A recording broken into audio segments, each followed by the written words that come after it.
Hi, everyone. Welcome to day 2 of the ACT Tech Summit 2021. I'm Ginny Winkworth. I'm Program Manager for ACT.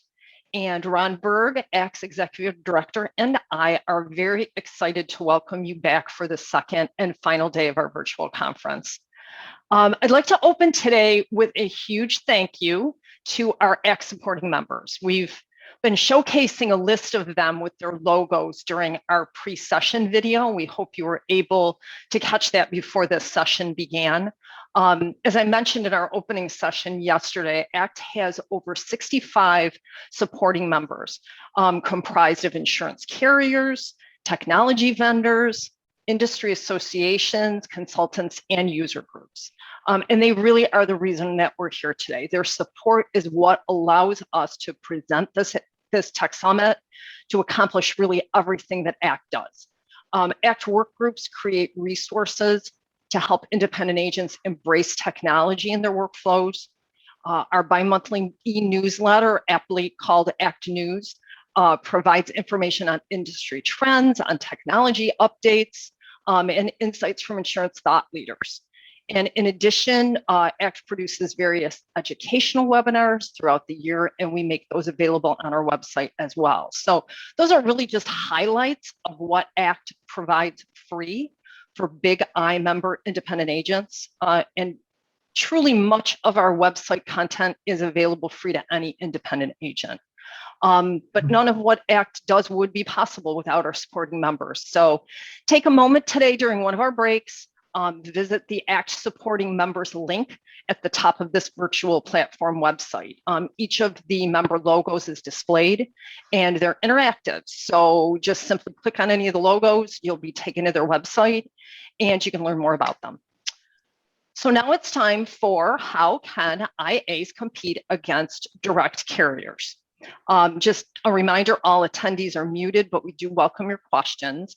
Feel free to use the Q&A button at the bottom of your screen to submit your questions. We've set aside some time at the end of this panel discussion to answer those. So please join us at the end. The panelists will be happy to answer those questions that we gathered during the session, and then anything that you want to ask actually during that Q&A portion. So now I welcome Ron Berg, ACT's Executive Director, who's going to kick off this discussion. Thanks, Jenny. I do say this about all of the sessions in this ACT Tech Summit that I'm looking forward to it, but this one I really have been looking forward to, especially. You know, if you look at the topic that we have, how can IAs compete against direct carriers?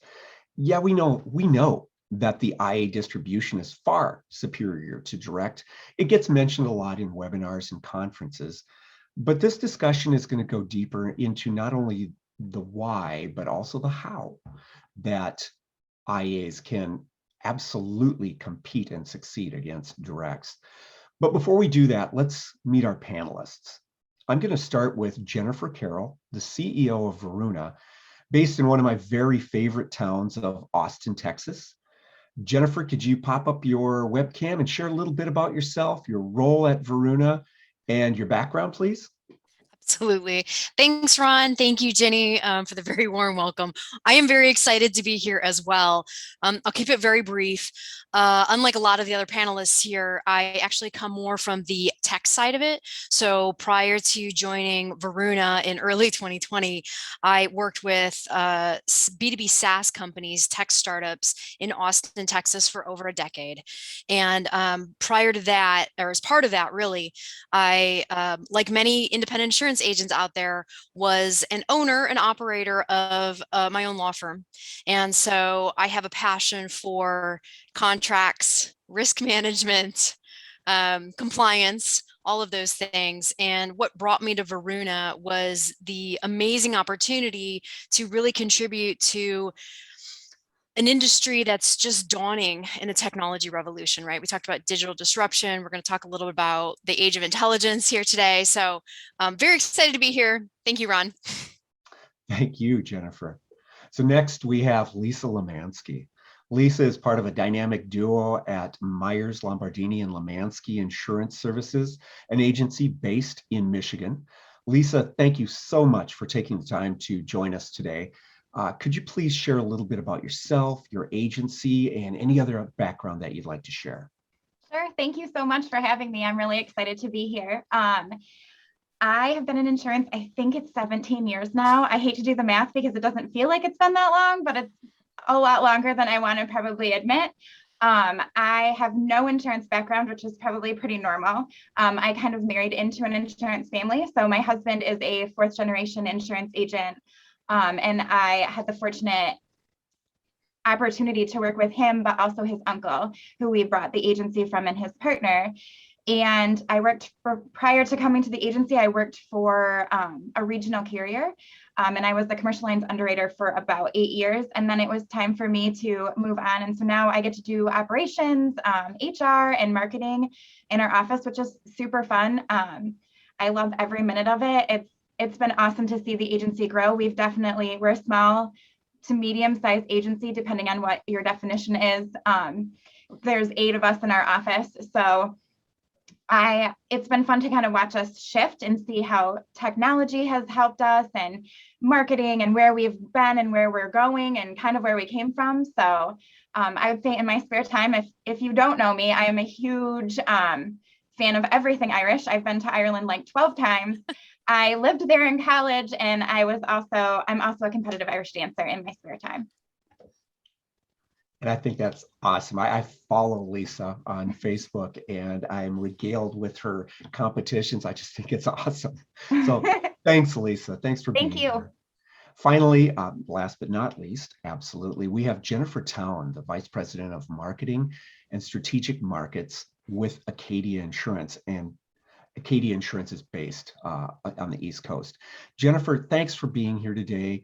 Same as our other panelists, would you please share a little bit about your role and your background? Yes, absolutely, Ron. I'm so glad to be here. Thanks for having me.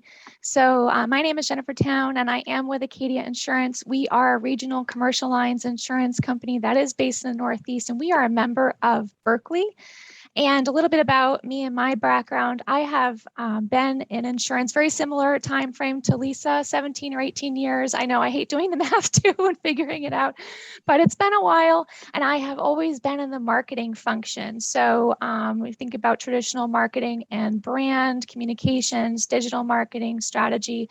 And I love being in the marketing space. And more recently, I would say probably in the last 5 or so years, I've really become very interested in how technology can help augment the relationship between the carrier and the agent to improve the experience for the end customer, and to improve the ease of doing business between the agent and the carrier. And so I'm so excited to be here. I am sad to say that I am not an Irish dancer. In fact, I am a terrible dancer. So hopefully there's going to be no actual performing going on during this webinar, but I am very happy to be here. Thank you. There will not be performing, but at least you own it about the dancing, and you got to give it to you for that. You got to start somewhere, right? So. Okay, where do you take it from there? I guess a little bit more levity. So we've been blessed with having not one, but 2 Jennifers on this panel. I'm going to take the liberty to refer to Jennifer Carroll of Veruna as JC. She's been gracious enough to agree to assume this nickname to avoid confusion. So thanks, JC. So let's get into our session. We know what we're up against when it comes to IAs versus directs. There's literally billions of dollars in advertising that's being spent by individual companies, corporations, and others entering in the space.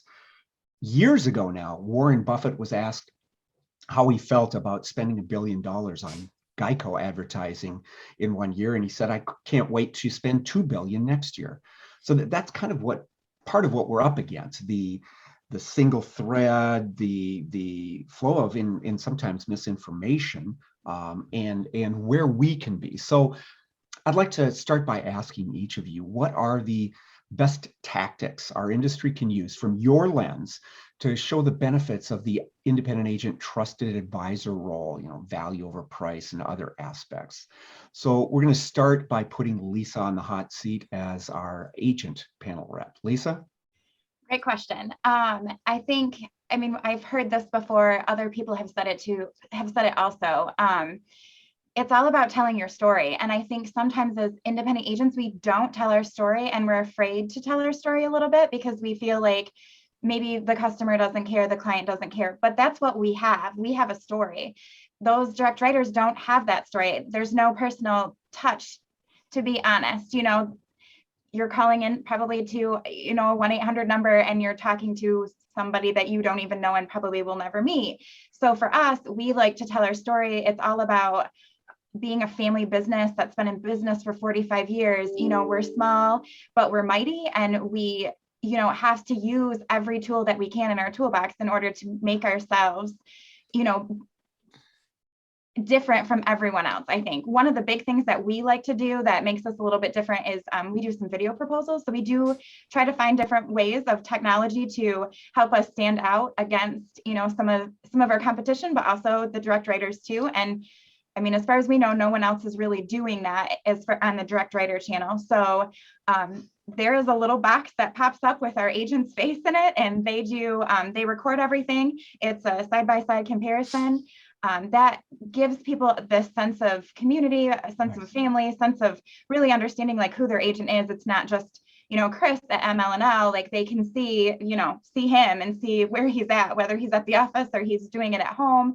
The nice thing is that if a spouse or whoever we're presenting to needs to speak to somebody else or wants to show somebody else, they can send them the video with everything that we need. It's all password protected, so they can't really send it out to another agent unless they give them the password, and most people don't do that anyways. So we've found that it's all about creating those relationships and telling our story and telling them why we do what we do and what makes us special and how we can help them when it is claims time. And we do have, some people with some claims, specialties. I would say my husband was a claim rep for, I don't even know, like 5 or 10 years, I think. So, kind of putting them at ease. A lot of times they've never had a claim. And so when you've got somebody who understands claims and can help you in that during that time, it makes a huge difference. And that's something that we can offer much better, I think, than the direct writers can. So even though we can't spend millions or trillions or billions on advertising, we can find those ways, whether it's connecting with us on social media. Our chief impressions officer is my 6.5-pound Chihuahua named Tully, and she pops up. She's on our website. I think it's people want to feel a connection to us, so that's the way we do it. And I think that's absolutely one of the keys, is showing who you are in the industry. So Jennifer Towne, from your carrier lens, I know you look at the power that's involved with telling the story. Is your lens similar from a carrier standpoint to Lisa's as an agent?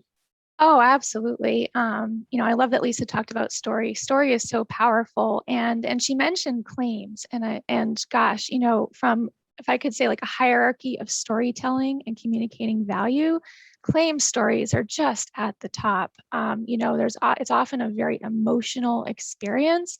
And if you can walk a client through to resolution, that is so powerful. So, as an independent agent, there's huge opportunity within your customer base and be able to activate those customers that can help you tell your story.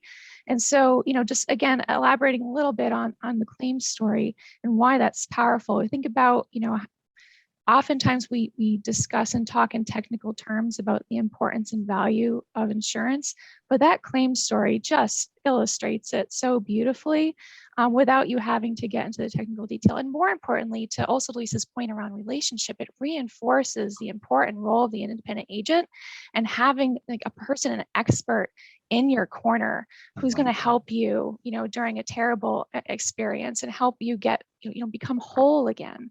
And that's the insurance promise. And just being able to get to that and tell it in such a beautiful way. So Lisa mentioned video, and video, I would say, is again kind of like top tier in terms of the ways to tell this story. And so if you can get those on video, there's multiple ways you can deploy those assets. You can put them out on your website, you can feature them on social, and then Lisa mentioned quote proposals. Awesome if you can integrate those into your quote proposals and have those as testimonials when sending those out. Those can be extremely powerful tools. And they are powerful tools.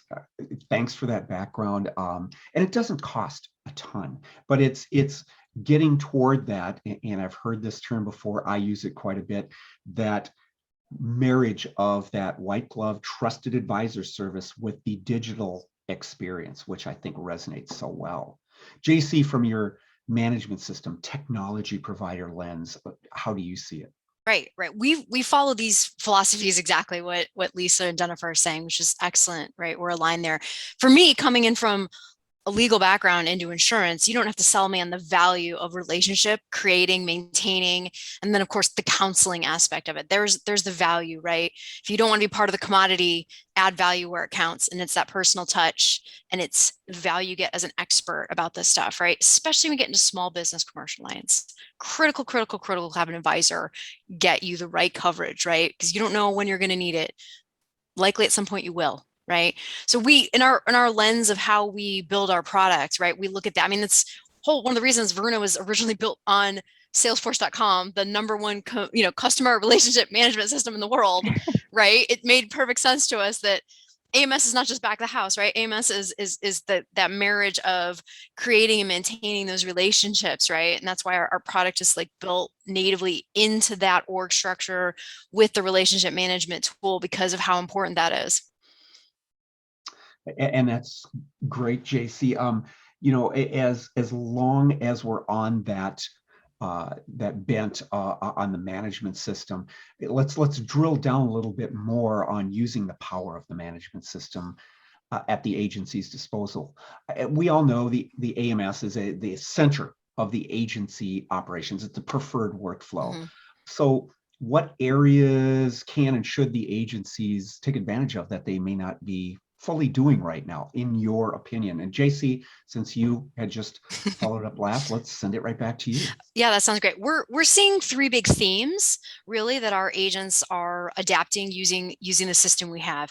Number one, which is one of my favorite, is data and KPIs, right? So finally using your agent management system to get the data you need, to really take a hard look at it, make sure you're measuring the right things, you have data stewardship about it, right? It's being consistent, so you can actually take actionable insight. Look at what lines of business are being successful for you, what carriers are being successful for you. How are you doing with your customer retention, right? Where is that working? What particular lines of business? Those kinds of things. We're seeing people driving towards that, and the industry's been ready for this for a long time. We're really seeing people start to really leverage the capabilities there. The second, of course, you already mentioned digital disruption, right? So how do we create that experience, just like what Lisa's done with the videos, where we get to where our customers are on their phones, on the mobile apps, like online? How do you get there? So we're seeing a lot more build out from our system where people are creating self-service portals, things like that, where they're connecting digitally with their customers. Thirdly, but not really lastly, is just that marriage of CRM and AMS and creating that lasting relationship. And I think you're 100% right on those points, JC. We're hearing data everywhere, but it's using that data, implementing the KPIs. And make sure you're doing it right. Actually, let me add to that one part about the lasting relationship. So we're seeing, actually, we have a lot of niche businesses that tend to come on. I know you guys were focusing on counseling, right? But some people are like, hey, we don't know all of insurance, but we know restaurants really well, or we know airplanes really, really well, right? So they're coming in and they're configuring the system to really take care of some of the back office stuff, get the data in there that they need in order to do their job a little bit better. So we're seeing a theme of configurability and flexibility in their AMS in order to better serve, better get out in front of the customer, keep the kind of data they need, keep it where they want to need it in a way that's reportable. Nice. So Lisa, I know you've gone through an evolution from a management system standpoint. Can you share a little bit about that and where you're seeing that you can take advantage of the power within that? Absolutely. And I agree with everything that JC said, because those are all of the things that are super important to us that we're striving to get to. So it's a tiny bit embarrassing that I'm talking about us not having a management system. Now, we had one. It was we didn't have one before I came on. But I do remember my husband coming home complaining, like, why do we have paper files? Like, how do I even quote every single company, like for personal lines? I mean, he knew he'd have to do it for a commercial, but as you're a new agent starting out, like there wasn't one place to like document everything, and it was on paper, and Right. and it was frustrating, and it was hard. And at that point we didn't own the agency, so it was trying to convince our uncle and his partner that this is where we needed to be. And so not having a lot of background information too, I think we've come such a long way, right? But we didn't have the connections that we had through, like, oh my gosh, an agency management system. Like, who do we pick? Where do we go? What does that look like? Like, what can it really do for us? What do we need when we don't know what we need? You know what I mean? I mean, there are so many questions. So we picked an agency management system, and then we quickly outgrew that. However, it wasn't paper. We still had paper files. So we were doing this very weird, like, paper file, but we're still doing a management system thing. And then we were like, forget this. Like, we need to find something that's going to work. And we wanted reporting. And that was key to us. And it was something that JC touched on, like, Yes. what are we writing? Who are we writing it with? How many monoline policies do we have? How can we round out accounts? Tying accounts together. So we write the personal and now we write the commercial, but when maybe my CSR doesn't know that. And so, being able to see the linked accounts was huge and documenting and things like that. So we see where we are now, and now we're like, we want even more reporting and we want even more data. And we know that where we are isn't kind of where we need to be.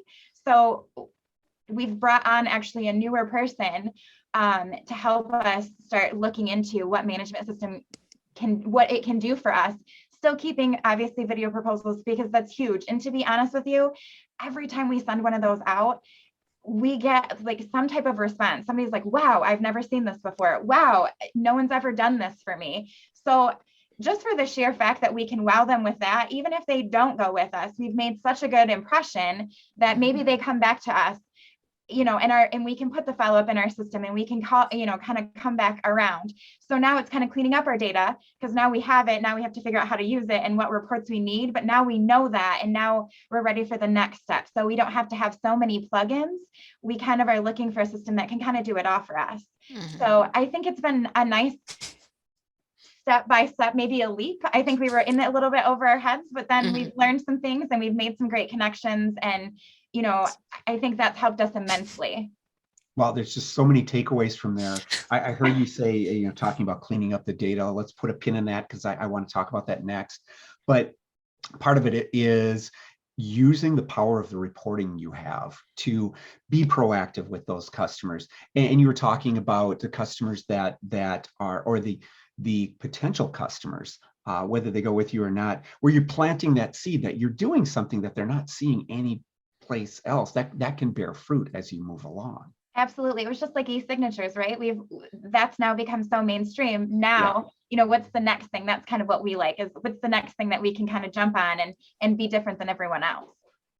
So Jennifer Towne, from a carrier lens, I know that you're thinking of it slightly differently on how that data interaction between the carrier and the management system. Can you talk a little bit about that as well? If you, one thing that agents do have an opportunity to do is to maximize the download with their carriers, to be able to streamline that input as much as possible. The benefit of that is it's reducing data entry by your employees. So, from my perspective as a carrier, just thinking about agency operations, your employees at an agency are your most precious asset. So trying to make sure that they're focused on your high value tasks, particularly your external facing tasks, and not focused on, like, say, internal data entry tasks, just input to the system. If you can automate that, that's huge. And that's where download comes in.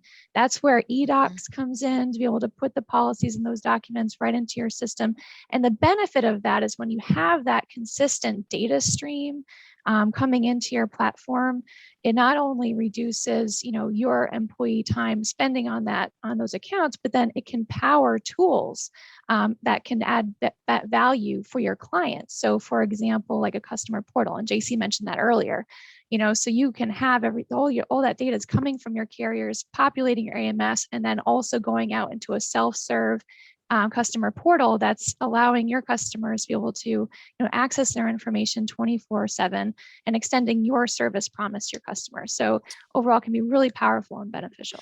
Well, Yeah, and if I and can, thank- oh, sorry. please go ahead, JC. I was going to ask please. add an antidote to that, Jennifer. I don't think we've talked about this, touched on this before, but you all would be surprised the number of agencies that don't download things they could.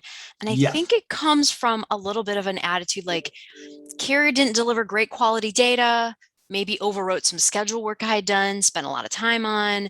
And so they're not going to take the risk, right? Because their data is so important. It's integral to what they're doing. But they're not doing a regular check back in, or they're not doing a regular, wait, let me grab another test file and see if it's fixed now. Or maybe it was just one line of business that wasn't working, but the rest of them are fine. Like there are quite a few. And when we talk to them, we say, we know we download with that carrier. You guys know that goes in the system. And they're like, well, we tried it like 5 years ago and it didn't work. So we're not going to visit it again. But it happens more. I'm surprised by the frequency that's happening. So, with no agenda out here, man, you guys check. Yeah. Talk to your carriers, grab some test files, like look at it again, man. You're wasting, to Jennifer's point, you're wasting so much time. We're guilty. I mean, you're totally please. right. And it's exactly what Jennifer said. Like we had somebody that we were inputting claims because we didn't know they downloaded, because the person who handles that in our office, no names, Will, didn't know. He had no idea. And I think we just get so, there's so many gazillion things that we're handling that I think we just forget to check. Yeah. But like claims started downloading and I was like, hallelujah. Like now this person can work on something different. You know what I mean? Yes. There are other things that we can have you doing instead of doing this data entry, which I'm sure they weren't super thrilled about doing, but it was really important because, right. You pull up a customer and you have claims and you might have to have that awkward conversation with them about potentially, what's going on with this, Right. So. And absolutely, Jennifer, back to you, and what all three of you have said.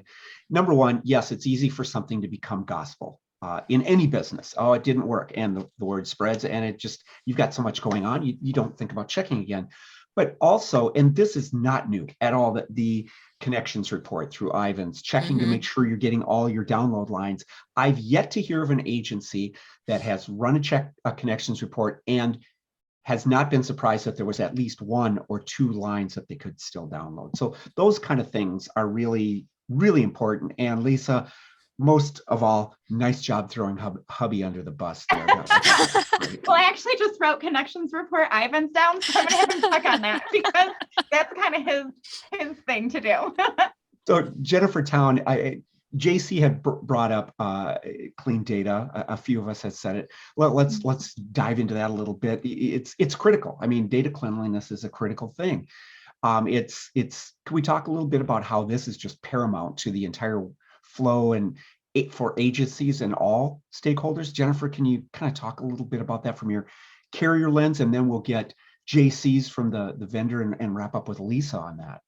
Yeah, absolutely. Yeah. So, I mean, you said it so well. Data cleanliness is critical. And as we're talking about maximizing the use of your AMS and all the tools therein, or potentially augmenting your AMS with like a customer management system or marketing automation platform, you need to have good data to be able to leverage that. And what that means is you need to have consistency so that, the data fields are being input in a consistent way. You know that there are common, say, coverage types, or, this field is always going to have this kind of information. So just to illustrate like a really quick example. So say, for example, you are looking to augment your platform, build in some new marketing automation processes so that you can automatically deliver an upcoming renewal notice to your customers. So you want to automate this process, take your people out of it, and just have them be able to be recipients of the call, right? So you're designing an email. You want it to automatically go out to the systems to your clients, say 90 days before renewal, include some basic information and a link to your portal. So what are all the pieces of data that you need to have consistently for that to work? you need email address or cell phone number if you have textability, and if you want to, make sure you're communicating with your customers the way they want to be communicated. You want to have a portal so that they can go on and they can look up their account information, and you need to make sure all of that information is accurate and that it's displaying in the way it was intended so that they can understand what they're looking at and get back to you. So that's just a really quick example. And if there are any breaks or inconsistencies along the way, that means that someone needs to go in and intervene.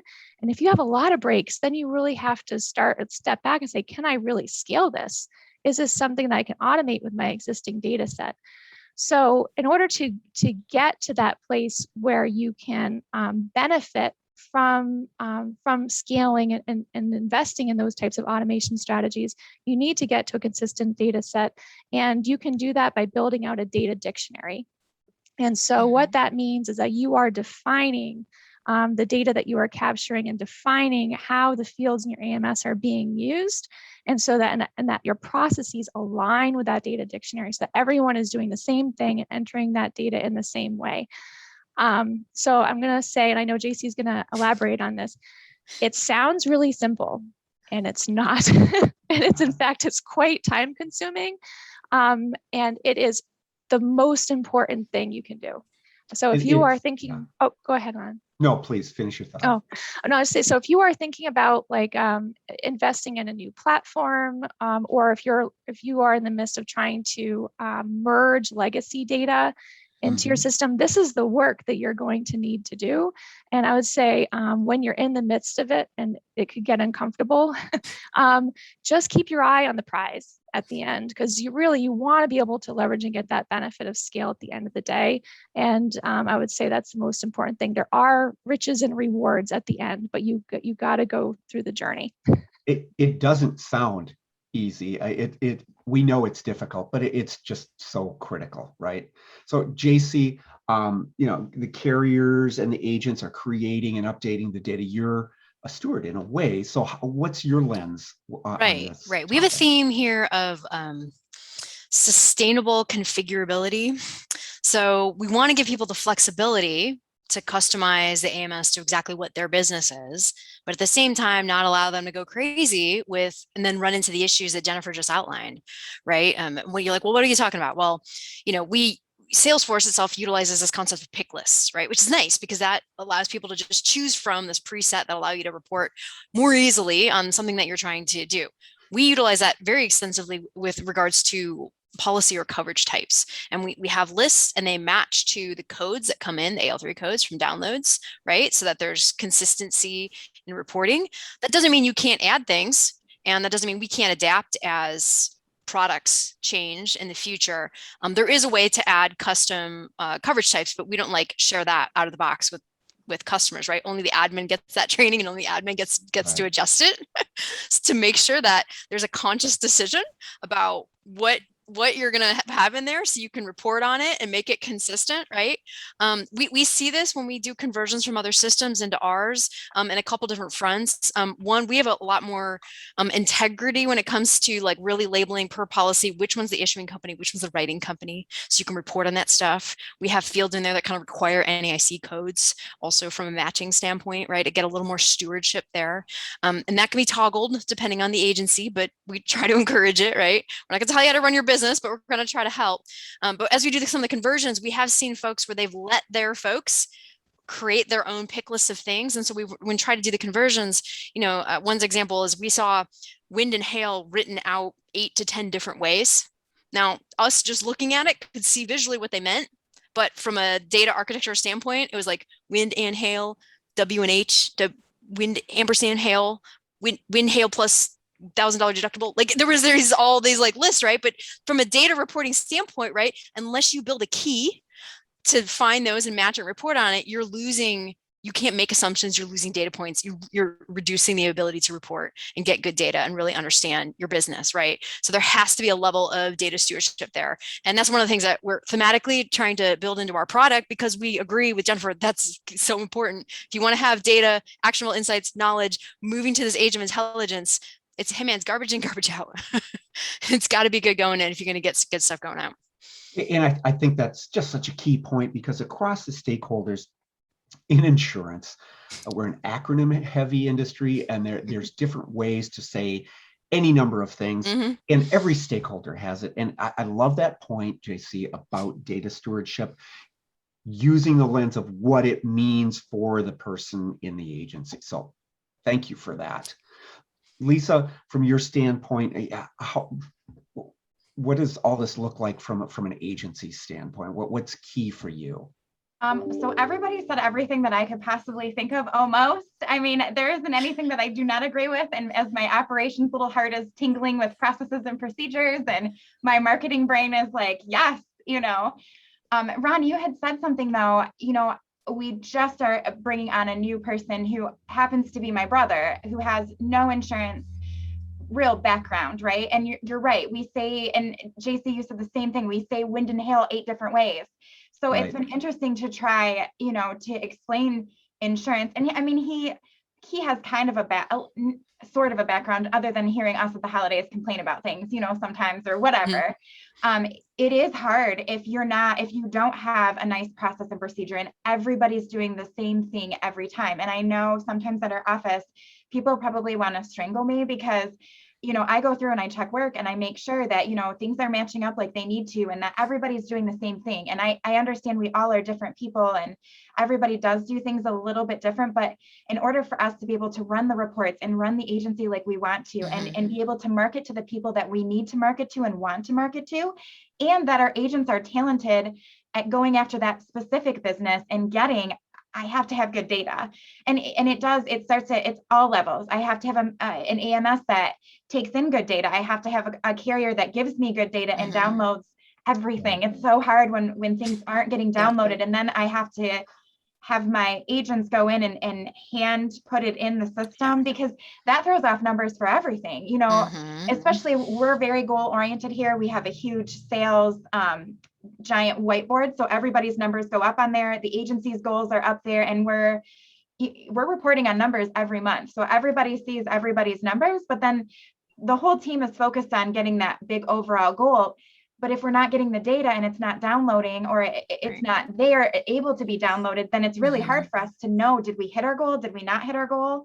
And I mean, there was one month we were so close, and Will and I literally went through like a bunch of life policies and some other things that don't download, and we hit our goal. But if we wouldn't have done those things or thought, hey, we know this doesn't download, let's just double check, we wouldn't have had that. And we're all goal oriented, and I think that's a huge thing for us. Like, we just want to make sure that what we have is great, and what we need to, we can use it in so many different ways. I can market to certain customers or certain new business prospects, or go after people that maybe we weren't competitive with because now I have a new company and they would work really well for these clients, So that's kind of my perspective. And then if I can get somebody from the very first day doing it right, then I know I'm like, that's good, because then I just have to move right along. Right. Thanks for tying all that together like that. The time is just flying. And I've loved this conversation. I want to make sure we can quickly address one last question. And coming back to what we started talking about, the challenge of independent agent in the face of direct writers and everything that they bring to the fore. Let's take just a couple minutes to talk about the challenge of controlling the customer experience with the lens of the independent agent distribution versus direct, the technology, the workflow, in any other area that you feel are applicable. What are some of the opportunities we can use in that customer experience? I'm going to start with JC. I know I was trying to think of like an immediate thing that people could do today that's different, but I'll share with you. We feel that pain, right? To be relevant, to be able to be a good counselor, you have to know all of the data relevant to what you need to do to help serve them, right? So, I mean, some of the things we're looking at long-term is just talking directly to the carriers out of our AMS. So we're already starting to explore some of those experiences, like more robust data in real time, so that when you can go out and do remarket directly with all the data you have in your system, you can just press a button and be like, I'm just going to go out and get some quotes and see where we're at with this, right? And control that experience, get ahead of the remarket, really get those premium pricing and be like, ooh, I heard that D&O is going up huge this year because of COVID. I didn't realize it was going to go up 30%. what can we do to get around that and start looking at different things like different, retention amounts and, maybe we had too much coverage that we didn't need and, getting ahead of that. Obviously the relationship part of it, right? Use a CRM to, look at your hex states, like get ahead of it, right? So you're creating that wonderful, communicate, right? That's a great thing about, some of the new systems that are out there, right? You have all the contacts in there, right? And you have it tied to the policies, when the X day is coming, create those automated reminders for somebody to work, or reach outs, right? Whether it be a SMS or, an email or something like that, invite people to that open conversation. But even more powerfully beyond that, as we look at our long-term roadmap, I mean, we're talking about how do we get that instant gratification, real-time, data and information back into the system so that agents can really do an outstanding job, and not do all the back-end heavy lifting, entering data in a carrier website. Like, why? You already have in your system. It's communicating, but being proactive about it. Absolutely. Being very forceful and methodical. So Jennifer Towne, from your carrier lens. Yeah, no, I love the concept of proactive, and also I recognize that for many lines of business, whether it's personal lines or small business or other aspects of commercial, that speed is becoming a more important factor than ever for agents in the customer experience. So as we're talking about automation and auto data feeds, that's just to help you be able to respond and be proactive and get back to the customer more quickly. But leaving that aside for a moment and just thinking about the customer experience. So recognizing that as an independent agent, you've got a bit of a tough job where you're trying to deliver your customer experience and you're working in partnership, again, with multiple carriers who have their own value proposition, who may bring their own customer experience to the table, and you're trying to integrate those. So I would say a good rule of thumb for agents would be to evaluate their carrier partners based on the customer experience and how they want to work and the service promise that they want to deliver to their customers, and see how they're performing. So, just from a quick scenario, so thinking about new customer acquisition and that initial journey from like prospecting to pre-qualification to the quote process to the onboarding, and assessing how carriers are helping you. Do they have self-service platforms where you can go and you can quote and bind, yourself to be able to provide a more quick experience? Can you do other self-service activities to be able to manage your renewals, to be able to make inquiries? The data feeds that we were talking about, those are all feed into the customer experience you want to deliver. And I would just say, make sure that, assess your carriers on how they're working relative to your working, can be how you want to work. Can be a valuable tool just to make sure that you can deliver the best possible customer experience that you want to. Perfect, Jennifer. Thanks. So Lisa, last but not least, so I've heard through this that it's about for you using your management system to the greatest extent that you can. And does that for you really help enable the customer experience? Yeah, it really does. I think for us, because if we've got the right data, then we can go after the things that we need to go after. But customer experience, again, is really huge, kind of like we've talked about pretty much through this whole time. That's what makes us unique, and that's what makes us us. So, we want to make sure that some of the carriers, do have an app. We have an app too. What we like about our app is that they can take photos right at the scene of the accident, and they can send them right to us. And then I can then upload them right to the carrier. Here's photos of exactly what happened, but they're also date and time stamped. So we know like the date and the time and everything. So they don't really have to stress out about that. And then we can, kind of ease some of their fears and uncertainties. And, everybody has heard somebody have a not great experience. So I think, for us, it is about carrier alignment too. We want to make sure that when we are looking at carriers, that everything does align, and the customer experience is huge in that factor. Everything, we all work together, and it is kind of an interview process, at least in our mind. We're looking at the carrier just as much, and even the management systems just as much as they're looking at us, because we want it to be a great partnership.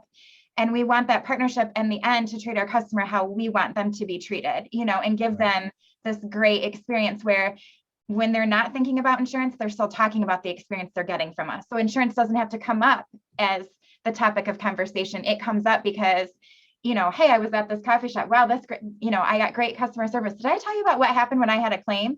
And even though claims wasn't even being talked about, it was such a great experience that they wanted to share it, and people share bad things probably more often and more voraciously than they sometimes share the good experiences. So we want to make sure that they're sharing, a good experience even when not prompted. Great examples. Thank you, Lisa. It's as we started out by saying that marrying that white glove trusted advisor with the digital service, streamlining your in-office processes, and really meeting the customer in the way that they want to be met. There's just so much more we could say about this, but at this point, I know that our attendees have some questions. Before we go to Q&A, I want to thank you panelists, Jennifer Carroll, Lisa Lemanski, Jennifer Towne. Thank you so much for your time in the discussion part of this. It's been great. Thanks for having us. Yeah, thank you. Yeah, thank you. So we're going to turn to Q&A now using your attendees' questions from the Q&A function at the bottom of the Zoom panel.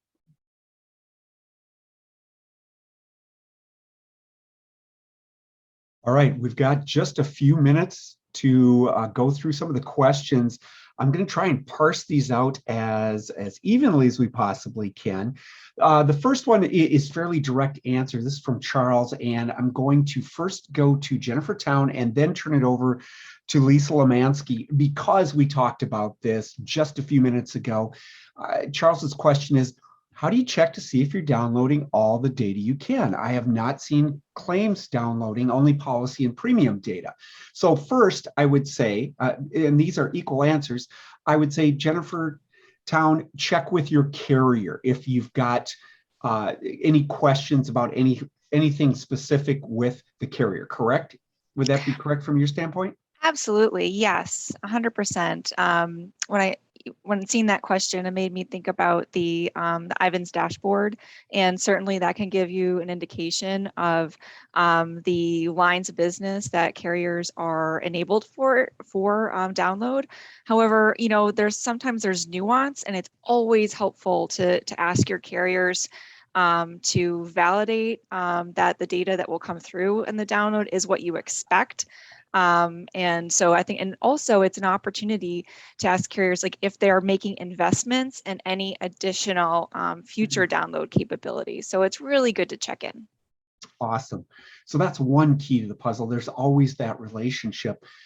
Lisa Lemanski, from your standpoint, I know that you've gone through and checked the Ivans Connections report, which is something that any agency can get through Ivans. Can you talk a little bit about that from your standpoint on knowing what's available across the spectrum?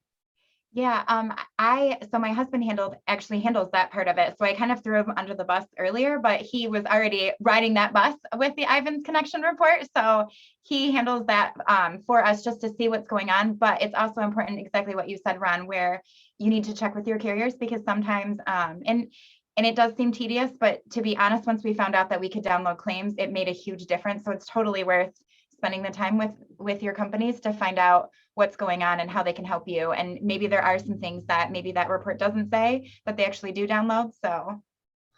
And perfect. And Charles, I hope you got that. It's the Ivans Connections report.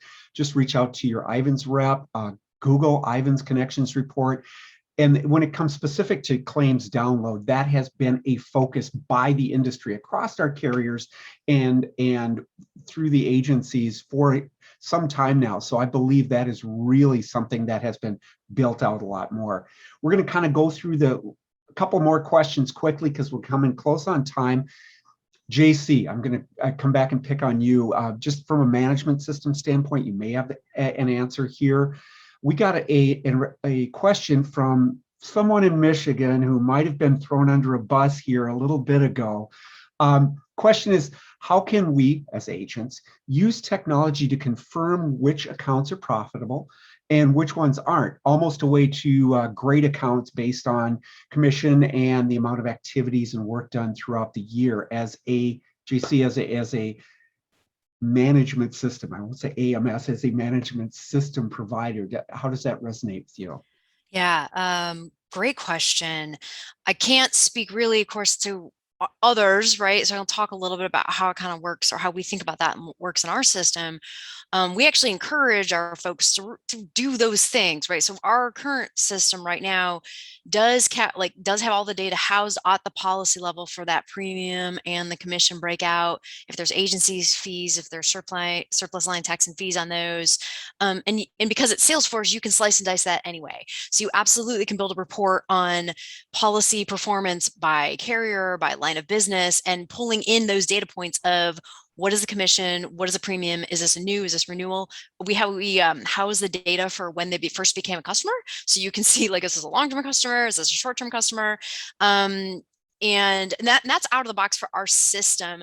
What some other people have done in the system is actually taken a deeper dive on like actually how much time they're spending with those customers. If they're one of the folks that really help, if they take the approach of they really help process claims, they track that as well to take a look at performance, right? Like how much time I'm actually spending with that customer.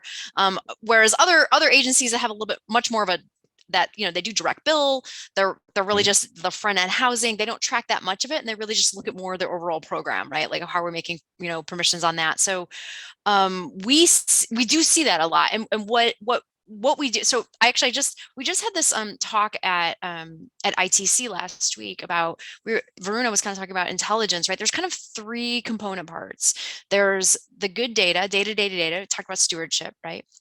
The second part is the KPI portion. So we actually tell people before you're even in your system, get together with your business team, make sure you have a whiteboard and write out your vision for what's your mission. What do you want to accomplish? What do you see as your strategy to be successful to compete against carriers without any technology or system in front of you? Write out what those metrics are, those KPIs.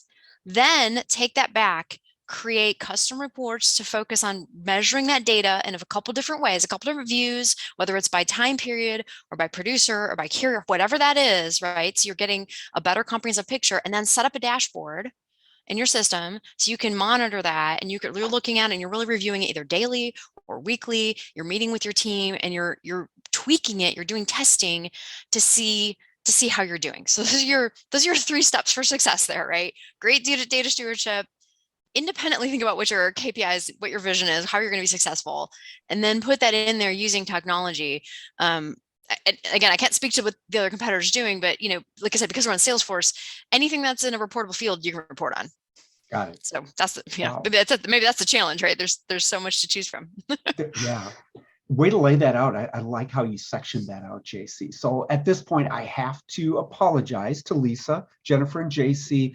We've run out of time. We do have a couple other questions. So our panelists have agreed to kindly provide their contact information for follow-up questions. So I did capture, for the attendees who submitted questions, I did capture your questions. We'll make sure they get sent to the panelists. We'll make sure that you have the ability to connect and ask more deep questions. So once again, I just want to thank Jennifer Carroll, Lisa Lemanski, and Jennifer Towne. Ladies, you did a fantastic job on this panel. Thank you so much. No, thanks for having us, Ron. Yes, Thank thanks you. again for having us. It was a pleasure. Yes. So for our attendees, you can pivot. I think with the pre-roll for our next session, Carrier APIs is running now. So you can head back to the programs part of the website and jump on the next session. Remember, all of these have been recorded and will be posted later. So thanks, everyone. See you on the next session.